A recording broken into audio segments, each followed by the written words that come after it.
third graders. So in my last video, I talked a little bit about making sure that you pause to do some retelling in addition to keeping track of your suspects and clues. So today we're going to read chapter 8, and then every once in a while we're going to kind of take a pause and think about what the big events that are going on, as well as thinking about what sorts of clues we're noticing and if there are any other suspects or motives. So yeah, we're up to chapter 8. We're getting close to the end of this book. Again, this is the first time I've ever read it, so I am solving the mystery right along with you. So Dink's jeans are nearly dry by the time they reach the hotel. Remember, they were like making a little review of what happened and he got water spilled all over him, or lemonade, I can't remember. So Mavis, she was waiting out front. "How was your lunch?" she asked timidly. "Fine, thanks," Dink said. "We talked it over and we think there's something fishy going on the third floor of this hotel." Suddenly, Mavis began coughing. She held up her scarf in front of her mouth. Dink noticed that the letters on the scarf were tiny, M's. "Are you okay?" he asked. "Should I run in and get you some water?" asked Josh. Mavis took off her glasses and shook her head. "No, I'm fine, thank you." "Dear me, I don't know what happened. Now, what were you saying about the third floor?" "We think Wallace Wallace may be up there," Ruth Rose said. She reminded Mavis about the smudged signature for room 302 and the do not disturb sign on the door. Mavis replaced her eyeglasses. "Mercy, what do you think we should do?" "Follow me," Dink said. For the second time, they all trooped into the hotel lobby. Mr. Linklater watched them from behind the counter. "Hi," Dink said. "Remember us?" "Vividly," Mr. Linklater said. "Wallace Wallace checked into room 303, right?" "That is correct," said Mr. Linklater. "Well, we talked to the maid who cleaned that room," Dink went on. "She told us no one slept in it." "You spoke to Olivia Nugent? When? How?" "We have our ways," Josh said. "So," Dink went on, "we think Wallace Wallace disappeared right here in this hotel. And Wallace Wallace is a very famous writer," Ruth Rose reminded Mr. Linklater. "Millions of kids are waiting to read his next book," she added sweetly. Mr. Linklater's sad eyes grew large. He swallowed, and his Adam's apple bobbed up and down. He rubbed his forehead as though he had a headache. Then Dink told Mr. Linklater about room 302. "Miss Nugent said there was a do not disturb sign on the door." Ruth Rose pointed to the register. "See, the signature is all smudged. We think the kidnappers are hiding Wallace Wallace in that room," Josh said.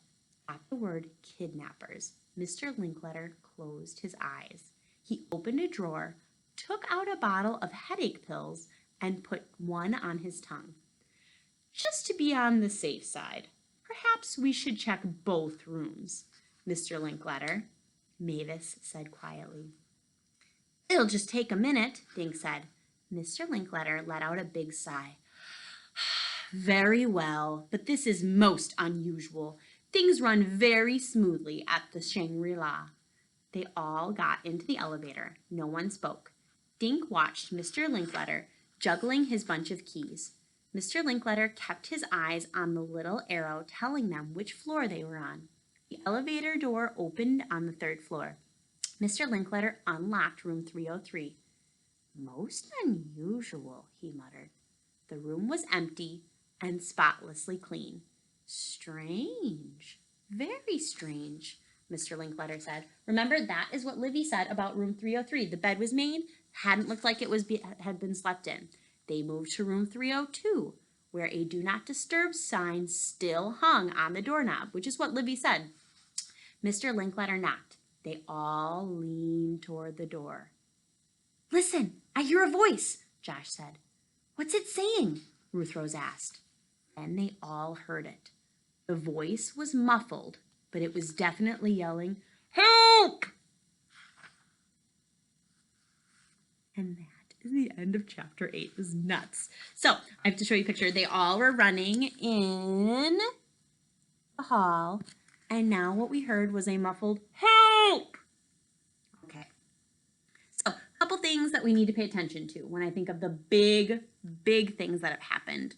The help. The fact that a couple little things to pay attention to about how some of the characters were acting.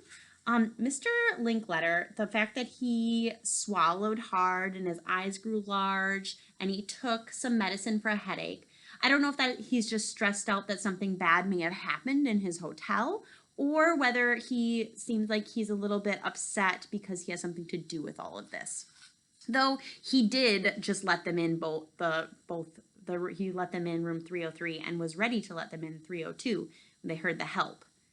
So the big thing, like I said, so I will keep track of what's going on for the big thing, and that's the thing that you ladies and gents are going to want to do as well. For your book club book, when you're typing in your what's going on for each chapter, that's what you want to make sure you're ready to do, so that when you sit down to talk with your book club, you know what's going on and you're paying attention to what these little hints may or may not mean for your mystery. So I hope you guys are all enjoying your book club book. I am certainly enjoying this absent author, and we'll have to see what ends up happening next to the person who's yelling for help. So I hope you guys are all doing well. Miss you. Love you. Bye.